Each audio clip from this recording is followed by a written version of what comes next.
नमस्कार. मी चिंतामणी सहस्रबुद्धे. रागरंग.com या यूट्यूब वाहिनीवर आपलं सहर्ष स्वागत आहे.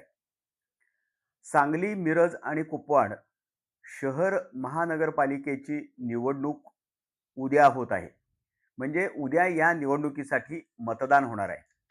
15 जानेवारी गुरुवार आणि जवळ-जवळ 8 वर्षानं आपल्याला माहीत आहे ही निवडणूक होतीये. मधल्या काळामध्ये महापालिकेवर प्रशासक होता आणि 8 वर्षानंतर ही निवडणूक होतीये. 2018 मध्ये निवडणूक झाली ती. त्याच्यानंतर आता ही निवडणूक होतीये. या निवडणुकीसाठी जोरदार प्रचार झाला. अनेक पक्षांचे आघाडीचे उमेदवार, अनेक पक्षांचे उमेदवार, युतीचे उमेदवार मैदानात उतरले होते. आपल्या सगळ्यांना माहीत आहे. चुरशीनं प्रचार झालेला आहे.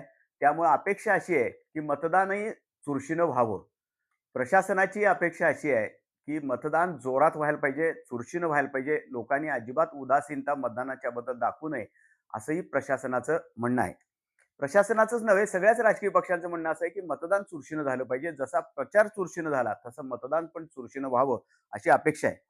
आता ह्या महापालिका क्षेत्रामध्ये आपण पाहिलं असेल, तर एकूण 20 प्रभाग आहेत, म्हणजे वॉर्ड आपण ज्याला म्हणतात आणि प्रत्येक प्रभागातून 4 उमेदवार आपल्याला निवडून द्यायचे. काही ठिकाणी आता आपल्याला जर बेरीज हिशेबाकरता म्हणून सांगलीवाड्यासारख्या ठिकाणी 3 उमेदवार द्यायचे एका प्रभागातून. तर असं काही ठिकाणी झालेलं आहे. अन्यथा प्रत्येक प्रभागामध्ये 4 उमेदवार म्हणजे 4 नगरसेवक निवडून द्यायचे. एकूण आपण जर पाहिलं असेल, तर फार मोठ्या संख्येनं उमेदवारांनी यावेळेला अर्ज दाखल केले ते, निवडणूक लढवण्यासाठी इच्छुक असलेल्या. परंतु जेव्हा प्रत्यक्ष चित्र स्पष्ट झालं उमेदवारीचं, त्यावेळेला एकूण 381 उमेदवार आता रिंगणात उतरलेले आहेत. त्याच्यामध्ये अपक्ष उमेदवार आहेत, वेगवेगळ्या राजकीय पक्षाचे सुद्धा सगळे उमेदवार आहेत. आता ह्या 381 उमेदवारांची कसोटी आहे, ते महापालिकेत पोहोचणार का ह्याबद्दलची. एकूण जर आपण पाहिलं तर सांगली, मिरज आणि कुपवाड ह्या तिन्ही शहरांमध्ये मिळून म्हणजे एकूण महापालिका क्षेत्रामध्ये 4,54,430 मतदार संख्या आहे. आणि म्हणजे जवळ-जवळ 4.5 लाखाच्या वरती मतदार संख्या आहे. यातले काही वॉर्ड किंवा प्रभाग हे खूप मोठे आहेत. त्यापैकी 14 नंबरचा प्रभाग हा सर्वाधिक मतदार संख्या असलेला आहे. त्याच्यामध्ये 27,000 पेक्षा जास्त मतदार ह्या प्रभागामध्ये आहेत.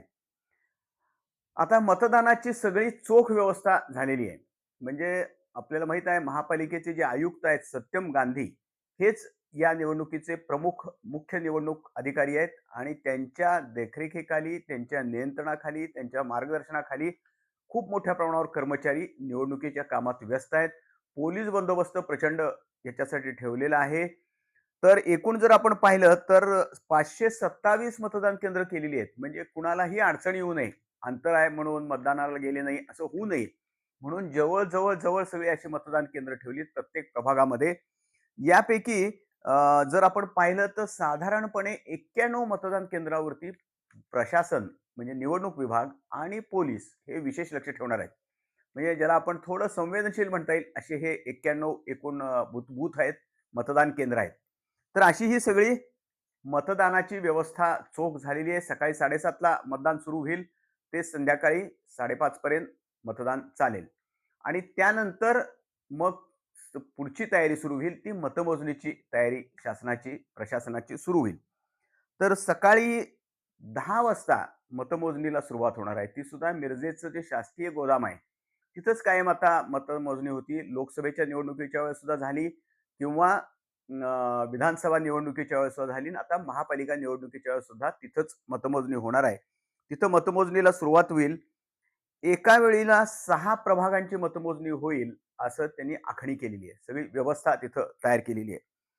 याच्यामध्ये 6 सहाय्यक निवडणूक अधिकारी नेमलेले आहेत. त्या प्रत्येक सहाय्यक निवडणूक अधिकाऱ्यांच्या देखरेखीखाली प्रत्येक त्या ज्या 6 प्रभाग आहेत त्यांची मतमोजणी होणार आहे आणि सत्यम गांधी आयुक्त हे या सगळ्या व्यवस्थेवरती, मतमोजणीच्या सगळ्या प्रक्रियेवरती लक्ष ठेवणार आहेत.